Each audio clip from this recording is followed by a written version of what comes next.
Today we're going to compare the OnePlus 7 Pro versus the Samsung Galaxy S20. Both phones do have a triple camera setup, so it's pretty even there, but you can find a OnePlus much cheaper. So let's see if it's worth paying much less for the camera quality. So this is the low light test of the front facing camera, and I'm walking on a hospital, so there should be enough lighting to light my face up. So yeah, let's move on to the next section. First up is portrait mode. The first thing I want to point out is that the Samsung Galaxy S20 does seem to have the darker image. Now naturally Samsung does have the contrastier look, but if you use a telephoto lens to shoot in portrait mode, you realize that the HDR is way more consistent than the OnePlus 7 Pro. It's not overblown, the skies are still blue, which is really consistent if you're using both the telephoto lens and zooming out to the normal lens. Now for my portrait mode experience, I would definitely pick the S20. Things picks up way quicker, whether it's human subject or even things like objects. And if you do have things out in my hands, it takes a while, or I have to reach farther out to get the effect to recognize on the OnePlus 7 Pro. During this time when we have masks on, the S20 doesn't work. Even though on the screen I see the effect working, when I take the picture, I don't see the effect at all. When I take the mask off, the S20 recognizes my face right away, so definitely you would need a face on S20. I prefer the background blur on S20 since it's more creamy and more dense. For low light, the OnePlus seems to be sharper, but on S20, my face is brighter. If you take a photo with more lighting, it's more even, but the white balancing is much more strict on the S20. For everyday situations, they're both pretty similar in experience since they can both do ultra wide and zoom in. The S20 does have a better edge because the ultra wide is wider and you can zoom all the way up to 30x. Now I don't think people would really need to zoom in up to 30x, it's really nice to zoom all the way in just to look at something. Now for the HDR, I would give it to the Samsung S20. It wins by a slight edge just because when I look up in the sky, those highlights are much more controlled on S20. Also I can see better in the darker spots. Now for the colors, they seem really identical to each other. In terms of white balancing, I would say that sometimes the S20 can be a bit warm and sometimes the OnePlus can be too cool. Now moving on to low light, my vote would be the Samsung Galaxy S20 from all the lenses.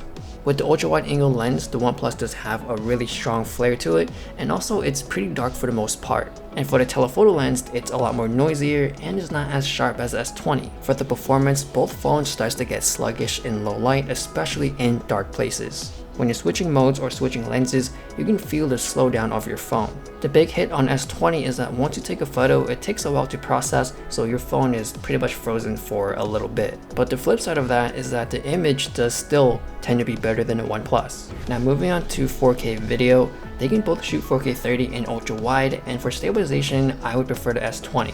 It does have more of a gimbal look, whereas on the OnePlus, I can see a little bit more hand movement. Another difference is the color. The skies are more saturated on the S20, the ground is also really warm from the sun, whereas on the OnePlus, it's really neutral. For the main camera lens, the stabilization is still better on the S20, it's much more smoother, and the shadows on the OnePlus seems to be really cool, so it doesn't really capture the warmth of the sun in this clip. They both can shoot 4K 60, and for stabilization, the Samsung S20 seems to be better. It looks like it has some stabilization, but it's still jerky, whereas on the OnePlus, it looks like there's no stabilization at all. Both of these phones do have their own super steady mode, and they both work really great. As I'm walking and tilting up at the same time, it's really smooth. Now once I tilt up all the way up to the sun, the flaring looks really bad on the OnePlus. But the stabilization mode on these phones work really well. Now moving on to low light, shooting an ultra wide angle lens, they're blurry, they have a lot of micro jitters, so they don't look too good, but if I would pick one, it would be the S20 since it's brighter and there's no weird flaring.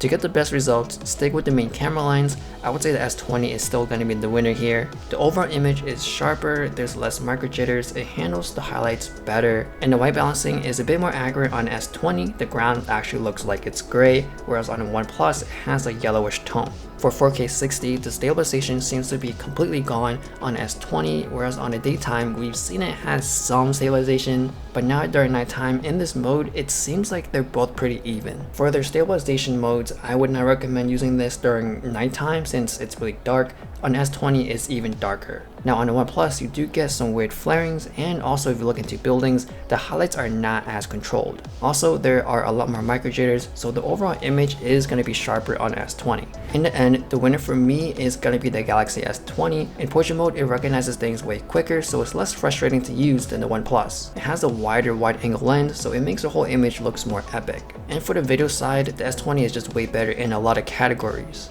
So let me know what you guys think, which one you guys prefer, or would you spend more money for the better camera? So that is my comparison between the Galaxy S20 versus the OnePlus 7 Pro. Please follow me on Instagram, give a like, subscribe, hit the bell, and thanks for watching.